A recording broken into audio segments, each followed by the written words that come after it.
একটা সময় ছিল যখন মনে হতো মানুষ ভালো হলেই তাকে সবাই ভালোবাসবে। মনটাও যেন শিশুর মতো ছিল তখন। বিশ্বাস করতাম কেউ কষ্ট দেবে না, কেউ ঠকাবে না। কিন্তু জীবন এমন কিছু পরিস্থিতিতে ফেললো যেখানে কাউকে না হারিয়ে, না কাঁদিয়ে নিজেই ভেঙে ভেঙে শিখতে হলো। সবাই আপনার মতো ভাববে না। প্রথম শিক্ষা পেলাম কাছের মানুষদের থেকে, যারা সামনে ভালোবাসার অভিনয় করত কিন্তু পেছনে আমারকে নিয়েই কষাকষি চলতো। তখন বুঝলাম রক্তের সম্পর্ক মানেই সবসময় নিরাপত্তা নয়। তারপর জীবন দেখালো আপনি যত ভালো হন না কেন, যার সাথে আপনার উপকার হবে না সে একদিন আপনাকে ভুল বুঝবেই।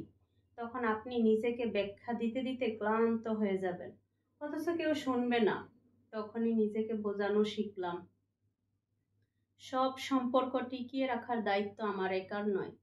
ধীরে ধীরে বুঝেছি সুখ মানে অন্যকে খুশি করা না, সুখ মানে নিজের ভিতরটায় শান্তি খুঁজে পাওয়া।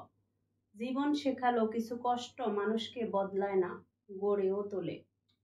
আজ আমি যেটুকু শক্ত, যেটুকু নীরব, যেটুকু বুঝদার, সব কিছু এই জীবনের কষ্ট থেকেই শেখা। আর এই শেখা কোনো বই থেকে নয়, জীবন নিজেকেই আমাকে হাত ধরে ধাক্কা দিয়ে দিয়ে সময় নিয়ে সব কিছু শিখিয়েছে। জীবন ধীরে ধীরে শেখায়, কিন্তু যেটা শেখায় সেটা চিরদিনের জন্য শেখায়। আমার অনেক কাছের মানুষই এখন আমাকে বলে, তুমি সত্যি অনেক বদলে গেছো, এখন আর ফোন দাও না, নিয়মিত যোগাযোগ রাখো না, আমাদেরকে দাওয়াত করো না। হ্যাঁ, আমি বলি আজ অনেকটাই বদলে গেছি, তবে সেটা ইচ্ছা করে না, প্রয়োজন পড়ে বলি।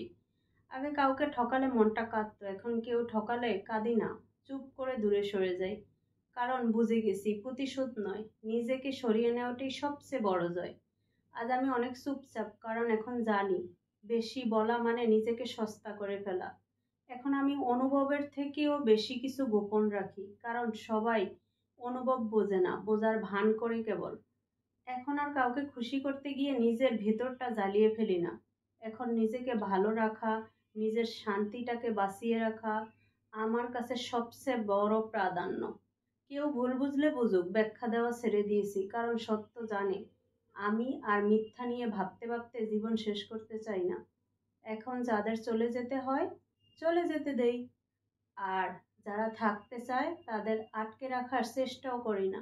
কারণ জোর করে রাখা কোনো সম্পর্ক টিকে থাকে না, ভেঙে যায়, বিষ হয়ে যায়।